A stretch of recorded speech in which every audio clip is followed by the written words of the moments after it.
지금 이대로 가면요, 10년 후 서울에는 정말 특별한 시민들만 살고 있을 것 같습니다. 우리가 서울 하지만 정확하게는 서울특별시죠. 그래서 이름 그대로 어중간한 시민들은 사라지고 오직 특별한 시민, 한마디로 부자들이죠. 부자들만 사는 도시가 되어 있을 것 같습니다. 자본주의는 참 비정합니다.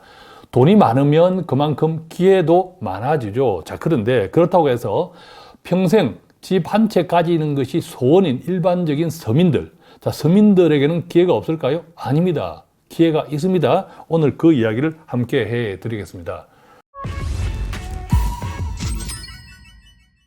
자, 그렇다면 지금 이대로 가면 왜 10년 후에는 부자들, 특별한 시민들만 서울에 살겠다라고 제가 생각할까요? 한마디로 집값 때문이죠. 2023년 1월 3일 부동산 대책 때문에 강남 3구와 용산구를 제외한 전 지역에서 분양가 상한제가 폐지되었습니다. 그 때문에 신축에 대한 분양가가 많이 올랐죠. 그런데 가장 집값에 최근 영향을 준 것은 건축비, 집을 짓는 단가가 굉장히 많이 올라버린 것이 가장 크죠. 그 때문에 한때 부동산 투자에 가장 주목을 많이 받았던 재건축도 요즘 움찔움찔합니다. 왜 그런가요? 이 재건축 부담금이 엄청 많이 올랐죠. 올랐기 때문에 과거처럼 재건축에 투자 기회가 있다 하는 말 요즘 쑥 사라졌습니다. 심지어 재건축을 포기하는 단지들도 많아졌죠. 자, 그렇다고 해서 신축은 비싸죠. 재건축도 분담금 때문에 쉽지 않죠. 자, 그렇다고 해서 오래된 구축에 사는 것 어떻습니까? 상당히 거주 조건이 좋지 않죠. 예컨대 농물, 오래된 농물 이런 등등으로 인해서 거주 조건이 굉장히 불편합니다. 어쨌거나 이대로 가면 그래도 신축은 살기 좋잖아요.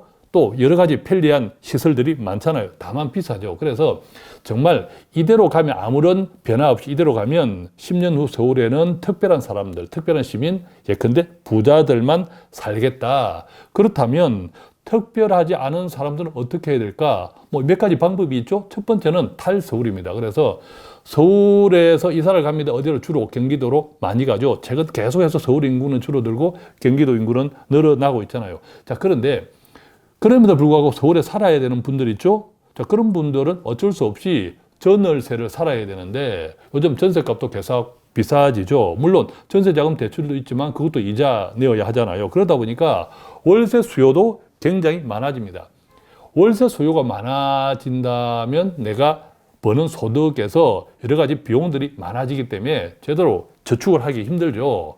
내가 미래에 꿈꾸는 희망과 기대가 굉장히 멀어지는 현상이 생기는 거죠. 그만큼 서울에 살기가 힘들다. 그래서 전세 사는, 월세 사는 서민들도 있겠지만 궁극적으로 앞으로의 이대로 가면 서울에는 정말 특별한 시민만 살겠다라는 생각이 드는 거죠. 우선 집값 보겠습니다. 신축부터 한번 볼게요. 이 신축이 앞서 말씀드린 대로 건설 단가가 굉장히 많이 올랐습니다. 이 건설 단가라고 하는 것은 건설에 필요한 원자재 값도 많이 올랐고 인건비 이것도 많이 올랐죠. 한국건설기술원에서 건설공사비 지수라는 것을 발표하는데 이게 2015년을 100으로 보면 2023년 말, 지난해 말 현재 153.26이라고 합니다. 무려 8년 사이에 50% 이상 크게 오른 거죠.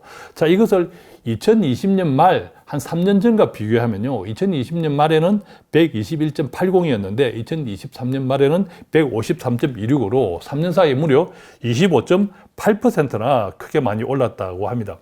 자, 이것이 신축뿐만 아니라 당연히 재건축에도 영향을 주죠. 재건축도 결국 기존 집을 허물고 새로 지어야 하는 건설이란 말이죠.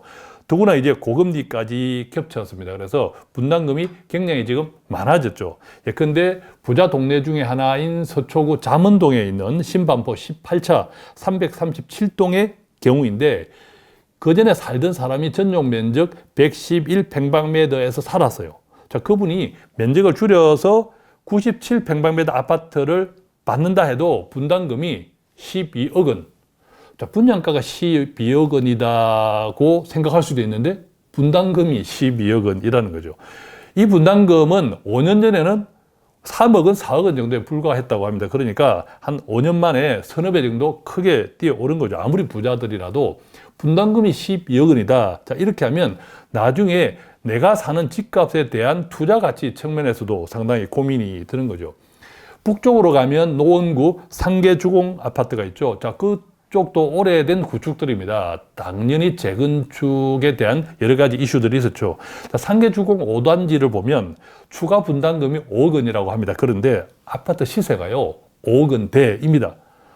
자, 아파트 지금 시세가 5억 원대인데 분담금이 5억 원이야. 쉽지 않습니다. 또 상대적으로 노원구 상계주공 5단지에 사시는 분들은 강남에 사시는 분들에 비하면 상대적으로 재정이 많이 부족하지 않습니까? 자, 그러다 보니까 분담금 5억 원은 엄청난 돈이죠. 시공사 입장에서는 건설 원가 등등 때문에 분담금을 양보할 수가 없죠. 손해보고 장사할 수는 없으니까. 그래서 최근에 상계주공 5단지도 시공사하고 계약을 취소했다고 합니다. 분담금이 너무 비싸니까. 자, 이것이 이 건설 단가가 크게 오르면서 생긴 현상이죠. 자, 신축도 힘들어, 재건축도 힘들어, 이런 현상. 그러니까 우리 같은 서민들은 신축은 물론 재건축도 정말 꿈도 꾸기 힘든 형편이 되어 있는 거죠. 앞서 말씀드린 분양가 상한제 폐지, 2023년 1월 3일 부동산 대책에서 발표되었는데, 그때 강남 3구, 예컨대 강남구, 서초구, 송파구 플러스 용산구를 제외한 전 지역에서 분양가 상한제가 해제되었단 말이죠. 그 영향이 어떻게 나타났느냐. 2022년도에는 서울 아파트 평당 분양가가 2,978만 원 했다고 하는데 2023년에는 3,495만 원, 평균 한 해 사이에 517만 원 정도가 상승했다고 합니다. 자, 그 결과가 어떻게 됐냐면 서울 아파트 PIR이라고 있습니다. PIR은 뭐냐면 내가 번 소득을 한 푼도 쓰지 않고 꼬박꼬박 얼마 동안을 모아야 내가 집 한 채 서울에서 살 수 있을까? 이게 서울 아파트 PIR이 2023년 기준입니다. 한국은행에서 발표한 건데 26배입니다. 이 말은 26년 동안 내가 매년 버는 돈을 26년 동안 한 푼도 쓰지 않고 꼬박꼬박 모아야만 서울에 겨우 집을 살 수 있다고 합니다. 자, 그러니까 어떻습니까? 청약통장도 이제 쓸데없는 것이 되었습니다. 당첨이 되면 뭐 하냐고요? 돈이 없는데, 신축이 엄청나게 비싼데, 그 결과로 이 청약통장 가입자 수도 2022년 6월 말을 정점으로 해서 그때부터 현재까지 계속 18개월째 하락 중이라고 하고요. 자, 그런데도 불구하고 서울에 꼭 살아야 되는 분들 있잖아요. 뭐 서울에서 아예 경기도 쪽으로 이사 갈 수도 있으나 그래도 여러 가지 직장 등 여러 가지 문제 때문에 서울에서 꼭 살아야 돼, 이런 분들도 있죠. 그러다 보니까 내 집은 못 사고 임대차 비중들은 크게 늘어나는데 그 가운데서도 전세는 또 부담스러워지니까, 전세가 계속 올라가니까 월세 거래 비중이 2023년 기준으로 월세가 전세보다 초과했습니다. 그러니까 전월세 시장에서 월세가 절반 이상을 초과했다. 54.9%. 이것은 2022년에 비하면 3.1% 정도 월세가 증가한 건데 그만큼 반대로 전세가 줄어들었다. 자, 이 정보는 부동산 정보업체 직방에서 통계해서 제공한 겁니다. 자, 그렇다면 건설회사들이 소위 말하면 도둑놈들 아닌가 이렇게 생각할 수 있는데 건설회사들도 오히려 돈을 못 벌고 있습니다. 왜? 건설 원가는 굉장히 비싸졌죠. 아까 이야기 드린 것처럼 재건축에서도 분담금 비싸다고 포기해버려. 자, 그러니까 건설할 기회가 없잖아요. 실제로 우리나라 1군 대형 건설업체 7군데가 지난해 건설 수익의 2%대 정도로 추락했다고 하는데 이게 영업이익률 기준입니다. 영업이익률이라고 하는 것은 이 영업이익률에서 또 여러 가지 경비를 제해야 되거든요. 그러니까 단기순이익이 아니고 영업이익률이 지난 한 해 동안 2.9%로 직전 연도에 비하면 반토막이 났다고 하는데 왜 그럴까요? 뭐 여러 가지 건설 원자재 값, 인건비 인상도 있지만 요즘 계속 우리가 이야기되는 부동산의 프로젝트 파이낸싱, 예컨대 부동산은 큰 돈이 필요하니까 우선 돈을 빌려주고 그 다음에 분양한 다음에 대갚는, 분양이 안 되니까. 그런데 이 부동산 프로젝트 파이낸싱 시장에서도 굉장히 부실이 일어나면서 돈을 떼이는 잠재적인 부실도 많이 생기고 뭐 이런 등등의 영향 때문에 건설회사에서도 돈을 못 벌고 있어요. 자, 그래서 이게 총체적 난국이라는 거죠. 이 총체적 난국 속에서도 그나마 부자들은 괜찮습니다. 기회가 오히려 있는데 서민들만 굉장히 힘들어진다. 자, 그렇지만 기회는 없을까? 저는 기회는 있다고 보는 거죠. 지금은 집중적으로 그 이야기를 좀 해드릴 건데, 자, 10년 후 이대로 가면 서울에는 특별한 시민만 산다. 그렇다고 해서 특별한 시민들인 부자들한테만 기회가 있을까? 그렇지 않다라는 거죠. 물론 부자들은 돈이 많으니까 임대 수요가 계속 늘어나니까 임대사업자, 다주택을 통해서 임대사업자는 점점 유리해질 것 같아요. 물론 정부도 이 상태를 그대로 방치하면 안 되겠죠. 서울 집중 현상을 탈피해야 되고 지방화 시대를 지속적으로 추진해야겠죠. 이것이 저출산을 개선하는 것에도 도움이 되잖아요. 또 질 좋은 공공임대 적극적으로 확대해야 합니다. 자, 그런데 이게 쉬운 일은 아니잖아요. 실효성이 상당히 의심됩니다. 언제 이게 될지 알 수 없다는 거죠. 깝깝합니다. 서민들 입장에서는. 자, 그러면 일반 서민들 입장에서는 어떤 기회가 있을까? 저는 이것을 메자닌 아파트가 뜬다 이렇게 말씀드리고 싶는데, 이 메자닌 아파트를 좀 주목해 보시라. 이 메자닌 아파트는 무슨 말이냐면, 이 메자닌이라고 하는 것은 층과 층 사이에, 근데 1층과 2층 사이에 작게 지어진 공간을 뜻합니다.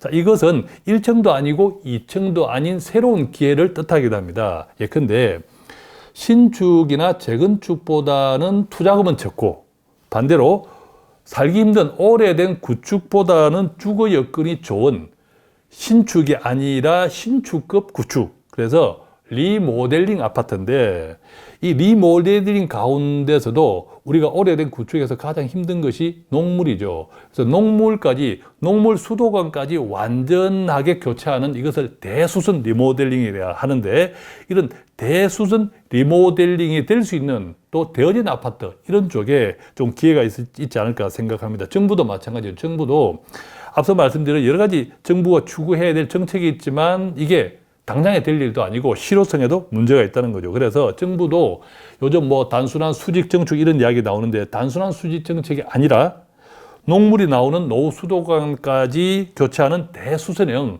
리모델링을 적극적으로 이제 지원할 수밖에 없는 거죠. 자, 실제로 지난 2023년도의 주택 거래 시장을 보면요, 오래된 구축, 자, 오래된 구축을 연수별로 한번 구분해 보면 10년 이내는 거의 신축급이죠. 10년 이내가 있을 것이고, 그 다음에 11년 차부터 한 20년 이내가 있을 것이고, 그 다음에 2021년부터 30년 정도가 있을 것이고, 그 다음에 30년 초과가 있을 것인데, 일반적으로 30년 초과는 아무래도 재건축 기대감 때문에 거래하는 경우가 많겠는데, 지난해 보면요, 2021년에서 30년 사이에 구축 아파트의 거래량이 굉장히 많이 늘어났습니다. 지금 표가 올라가 있죠. 이거 한번 보시고요. 자, 그러면 왜 21년에서 30년 사이에 아파트에 대한 거래가 굉장히 많이 올라갔을까? 이것은 재건축하고는 조금 거리가 있거든요. 이것이 바로 앞서 말씀드린 메자닌 아파트 신축급 구축, 신축급 준신축이라고 하죠. 자, 이런 아파트들에 대한 수요가 많아졌기 때문이다 생각합니다. 그래서 새집 수준인데 리모델링을 했으니까 생활 편의 시설은 괜찮아. 자, 이런 준신축이 부각이 되고 있고, 이것이 서민들한테는 그나마 기회가 아닐까 생각합니다. 구축을 사든 준신축을 사든 어쨌든 집은 큰 돈이 들어가기 때문에 대출을 낄 수밖에 없죠. 대부분 서민들 같은 경우에. 그렇지만 총 내가 투자하는 금액은 신축이나 재건축보다는 훨씬 적고, 내가 거주하는 요건은 훨씬 나아졌다면 그것이 서울에서 할 수 있는 가장 어떤 현실적인 조건이 아닌가 생각합니다. 그런데 제가 생각할 때는 비록 지난해에는 21년에서 연수로 볼 때 21년에서 30년 사이 아파트가 거래가 굉장히 많았다 하지만, 제 생각에는 조금 길게 보면 한 11년에서 20년 사이 정도 아파트가 투자 가치 측면에서도 좀 괜찮지 않을까 생각합니다. 물론 21년에서 30년 정도의 구축보다는 조금 가격은 더 비쌀 수 있으나, 그래도 좀 멀리 본다면 11년에서 20년 사이를 좀 주목해 보시라고 말씀드리고 싶고, 또한 참고하실 것은 대잔디 같은 경우에는요, 대수선형 리모델링이 쉽지 않을 수 있습니다. 왜냐하면 이것도 돈이 들어야 하거든요. 그래서 대단지 같은 경우에는 합의를 다 해야 되는데 이게 쉽지 않죠. 그래서 대단지는 아니더라도 중소형급의 준신축이 가능한 그런 아파트 가운데서도 한 11년에서 20년 사이 아파트를 좀 발품을 팔아서라도 좀 주목해 보시면 어떨까 싶습니다. 자, 오늘 이렇게 10년 후 이대로 가면 서울에는 정말 특별한 시민들만 살고 있을 것 같은데 정부도 저출산의 이 현상을 개선하기 위해서라도 주거 문제 정말 중요하잖아요. 특히 서울 중요하잖아요. 그래서 많은 관심을 가지고 정책을 펼칠 것으로 생각합니다만 당장 현실적으로 우리 서민들은 어떻게 해야 될지 지금 집값에 대한 현실을 이야기하면서 함께 나누어 보았는데 내 집 마련에 대한 열망을 가지신 분들 많죠. 그분들께 오늘 이야기가 조금이라도 도움이 되었으면 좋겠습니다. 고맙습니다.